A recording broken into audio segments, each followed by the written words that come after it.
বাবার বাড়িতে যাওয়ার সময় যেমন অন্যরকম একটা অনুভূতি কাজ করে, আর বাবার বাড়ি থেকে চলে আসার সময় যেন বুকের ভেতরটা দুমড়ে মুচড়ে শেষ হয়ে যায়। যদিও আমি অনেকটা ইমোশনাল একজন মানুষ, কেন জানি না এবার বাবার বাড়িতে অনেকদিন থাকা হয়েছে, আর আসার সময় এতটা কান্না পাচ্ছিল আমার, যেটা বলার বাইরে, যে তাদের ছেড়েই যেতে ইচ্ছা করতেছিল না।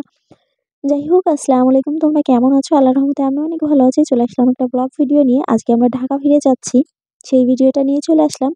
সকাল সকাল রেডি হয়ে পড়েছি, দেখতেই পাচ্ছ। ঘরে অন্ধকার ছিল, মানে রুমেও ডিম লাইট জ্বলতেছিল, বাহিরেও প্রচুর অন্ধকার ছিল। তখন থেকেই রেডি হচ্ছিলাম, রেডি হতে হতে সকাল হয়ে গিয়েছে। আব্বু একটা অটো নিয়ে আসছিল, অটোতে করে আমরা চলে যাচ্ছি বাস স্ট্যান্ডে, আর আব্বু বাইক নিয়ে পিছন পিছন আসতেছিল।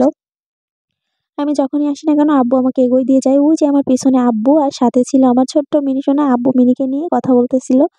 তারপর আমি একটু ভিডিও করে নিলাম। এরপর বাসের জন্য ওয়েট করতেছিলাম। অনেক সময় বাসের জন্য ওয়েট করার পর এখানে, আর বাবার বাড়িতে যাওয়ার সময় ব্যাগ বোকচা তো থাকবেই, আর এটা হচ্ছে আমার মিনি বাস্কেট। তারপর বাসে উঠে পড়লাম। বাসে ওঠার পরে এখান থেকে কিছু ঝালমুড়ি, মানে সুলাফোনা নিয়ে নিলাম। তারপরে মিনির যেটা কাজ, বাসে ওঠার পরেই বাহিরের দৃশ্য তার, মানে উপভোগ করতেই হবে, না করলেই নয়। তার বাহিরের দৃশ্য খুবই ভালো লাগে। সে বাসে ওঠার পরে বাহিরের দৃশ্য দেখবে। যাই হোক, তারপরে হচ্ছে তার মনে হয় একটু শীত করতেছিল, না কি জানি না, সে মানে তার খুবই শীত করতেছিল মনে হয়। তারপর তাকে একটু মানে উপর চাদরটা দিয়েছিলাম, চুপচাপ ছিল। আর তারপরে এই যে পদ্মা সেতুতে চলে আসলাম। পদ্মা সেতুতে আসার পরে একটু ভিডিও করে নিলাম। তারপর এই যে সে ঘুমোচ্ছিল। উম তার এই ঘুমোনোর এটুকু আমার কাছে এত ভালো লেগেছে। আর মায়া, কথায় আছে না, মায়ায় পড়ে গেলে তার থেকে বেরোনো যায় না। আর আমি পুরাই এই মিনি সোনার মায়ায় পড়ে গেছি।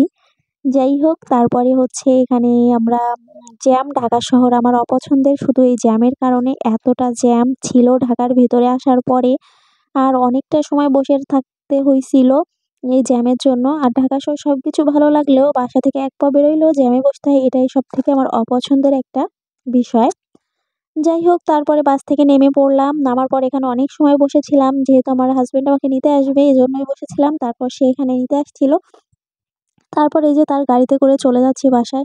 আর জানি বাসায় যাওয়ার পর আমার জন্য কি অপেক্ষা করতেছে, অনেক কাজ অপেক্ষা করতেছে। কেননা যেহেতু ১৫ দিন বাসায় নাই, ১৫ দিনে বাসার অবস্থা অবশ্যই বেহাল হয়ে গেছে।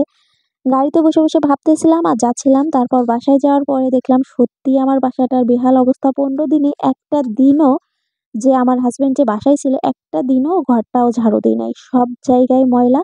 আর আমি যেহেতু বস্তাবাটি নিয়ে এসেছি, এগুলো খুলতে খুলতে আমার সময়, আমার জীবনটা শেষ হয়ে যাবে, এটাও ভাবতেছি।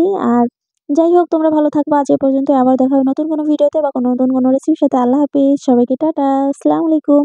যারা ইউটিউব থেকে দেখছো সাবস্ক্রাইব করে দিও।